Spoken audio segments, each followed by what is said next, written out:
Okay, तो next है हमारा कंसेंसस लॉ। बहुत ही सिंपल, बहुत ही इंटरेस्टिंग लॉ ये है। एंड मुझे इसके बारे में पता चला था जब मैं एक लाइव सेशन देख रहा था गेट का।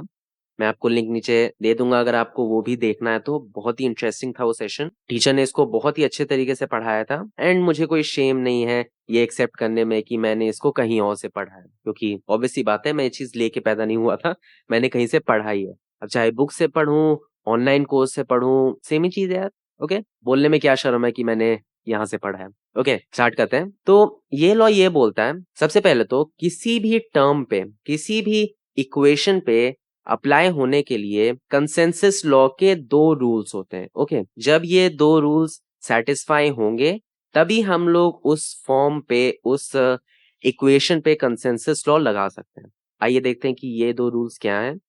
सबसे पहला तो ये है कि जो आपका इक्वेशन है, ओके, जो भी आपका बूलियन एक्सप्रेशन है वो इस फॉर्म में होना चाहिए। ओके, ये फॉर्म अब क्या है, आपके पास 3 इनपुट होने चाहिए और उन्हीं 3 इनपुट से आपका 3 टर्म बनना चाहिए। ओके, यहाँ पे देखो ए बी सी है, ए बी सी, और यही ए बी सी के कॉम्बिनेशन से आपके ये 3 टर्म्स बने हैं। समझ गए? सिंपल है, चिंता मत करो, हम लोग क्वेश्चंस भी सॉल्व करेंगे तो आपको समझ में आ जाएगा और मैं यहाँ पे इसको प्रूव भी करूंगा। ओके, उसकी भी चिंता मत करो।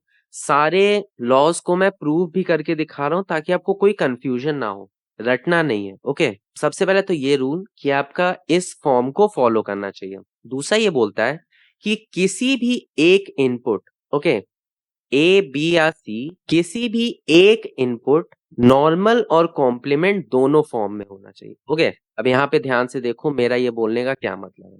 यहाँ पे हम लोग के पास 3 इनपुट हैं। ओके, कोई भी एक इनपुट अगर नॉर्मल और कॉम्प्लीमेंट दोनों फॉर्म में है, चलो फर्स्ट एग्जांपल देखते हैं। यहाँ पे देखो आपका ए नॉर्मल फॉर्म में भी है और आपका ए कॉम्प्लीमेंट फॉर्म में भी है, तो मतलब हम लोग इसको अप्लाई कर सकते हैं। यहाँ पे भी देखो आपका बी नॉर्मल फॉर्म में भी है, आपका बी कॉम्प्लीमेंट फॉर्म में भी है, इसमें भी अप्लाई कर सकते हैं। यहाँ पे देखो आपका सी नॉर्मल फॉर्म में भी है, आपका सी कॉम्प्लीमेंट फॉर्म में भी है, तो यहाँ पे भी हम लोग रूल को अप्लाई कर सकते हैं। ओके, एक से ज्यादा पे नहीं होना चाहिए। ये नहीं कि आप ए बार बी बार आप यहाँ पे करके चल रहे हो, नहीं, वहां पे ये लॉ अप्लाई नहीं होगा। मैंने अभी तक आपको लॉ नहीं बताया, मैं यहाँ पे आपको रूल बता रहा हूँ कि क्या रूल फॉलो होने चाहिए तब हम लोग ये लॉ लगाएंगे। पहला रूल ये था कि ये फॉर्म में होना चाहिए और दूसरा रूल ये था कि बस एक इनपुट पे नॉर्मल और कॉम्प्लीमेंट दोनों होना चाहिए। ओके, अब समझ में आ गया? मेरे ख्याल से यहाँ पे आपको कोई कंफ्यूजन नहीं हुई होगी। अब देखो, अब ये लॉ क्या बोलता है कि अगर ये दोनों रूल सेटिस्फाई होते हैं तो जहां पे भी वो नॉर्मल और कॉम्प्लीमेंट फॉर्म वाले इनपुट हैं उन दोनों को रख के बीच वाले को गायब कर दो। यहाँ पे देखो A complement B plus B C plus A C है। यहाँ पे देखो ए और ए कॉम्प्लीमेंट दोनों है, तो हम लोग ने ए कॉम्प्लीमेंट वाले को यहाँ पे लिख दिया और हम लोग ने ए वाले को यहाँ पे लिख दिया। यहाँ पे देखो यहाँ पे वो टर्म नहीं है तो हम लोग ने इसको गायब कर दिया। यहाँ पे देखो बी और बी कॉम्प्लीमेंट दोनों है, तो देखो बी वाले को यहाँ पे लिख दिया ए बी, बी कॉम्प्लीमेंट वाले को बी कॉम्प्लीमेंट सी, और इस ए सी को हम लोग ने गायब कर दिया। यहाँ पे भी देख लो, यहाँ पे सी और सी कॉम्प्लीमेंट दोनों है, सी वाले को यहाँ पे लिख दिया और सी कॉम्प्लीमेंट वाले को यहाँ पे लिख दिया, ए बी को गायब कर दिया। अब समझ में आ रहा है ना? नहीं समझ में आ रहा तो वीडियो को पीछे करके आप फिर से लॉज को देख लो, और फिर भी कंफ्यूजन हो तो आप नीचे कमेंट सेक्शन में बताओ कि यार क्या कंफ्यूजन हो रही है। चलो अब इसको हम लोग प्रूव भी कर लेते हैं। ओके, तो यहाँ पे देखो ए कॉम्प्लीमेंट बी, चलो हम लोग फर्स्ट वाला लेते हैं। Okay, A complement B plus B C plus A C. Okay, अब ये बताओ हम लोग किसी भी टर्म को 1 से मल्टीप्लाई कर सकते हैं? कर सकते हैं ना?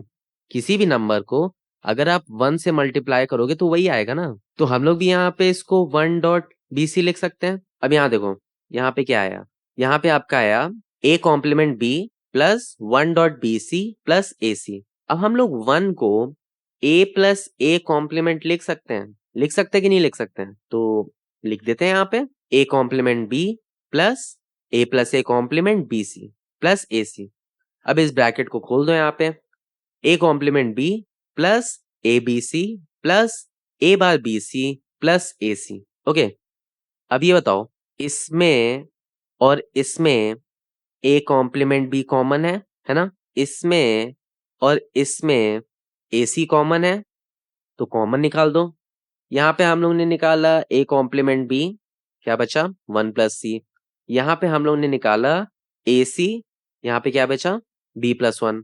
अब ये बताओ, 1 प्लस C, मैंने आपको और गेट में क्या पढ़ाया था?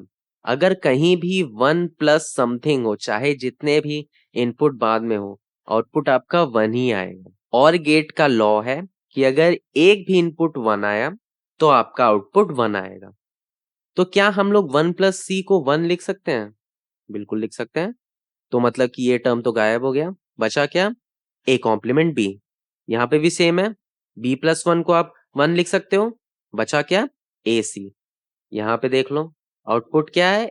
A complement B plus AC। मैंने क्या बताया था? जो टर्म कॉम्प्लीमेंट और नॉर्मल दोनों में है, वो दोनों को यहाँ पे लिख दो। ये देखो, A कॉम्प्लीमेंट B यहाँ पे लिख दिया, AC यहाँ पे लिख दिया, बीच वाले को हम लोग ने कर दिया गायब। अब आप लोग एक काम करो, थोड़ा-सा अगर आपको इस चीज़ की प्रैक्टिस करनी है, तो बाकी ये 2 फॉर्म के लिए भी आप प्रैक्टिस कर लो और सेम यही लॉ हम लोग का एंड गेट के लिए भी अप्लाई होगा, ओके? ये हम लोग का और गेट के लिए था, सेम ये चीज़ हम लोग एंड गेट के लिए भी कर सकते हैं। उसके लिए फॉर्म ये होना चाहिए, ये देखो, फॉर्म ये होना चाहिए उसके लिए यहाँ पे। 3 इनपुट है ए, बी, सी, इन्हीं तीनों के कॉम्बिनेशन से आपके 3 टर्म्स बन रहे हैं और किसी एक इनपुट पे नॉर्मल और कॉम्प्लीमेंट दोनों हैं। यहाँ पे देखो, यहाँ पे है A complement plus B plus C और ए प्लस बी। यहाँ पे देखो, ए और ए कॉम्प्लीमेंट दोनों हैं, ठीक है? मेरे ख्याल से अब आपको समझ में आ गया होगा। क्वेश्चंस जब सॉल्व करेंगे तो थोड़ा और समझ में आएगा। नहीं समझ में आया तब भी आप नीचे कमेंट सेक्शन में बताओ, मैं फिर से कोई एक एडवांस वीडियो से आपको समझा सकता हूँ, ओके? नहीं तो आप मुझे व्हाट्सएप, टेलीग्राम, इंस्टाग्राम कहीं भी आप मुझे पर्सनल मैसेज कर सकते हो, ओके? सारी लिंक्स आपको नीचे मिल जाएंगी। तो अब चलते हैं हम लोग नेक्स्ट लॉ पे, जो कि है डुअलिटी।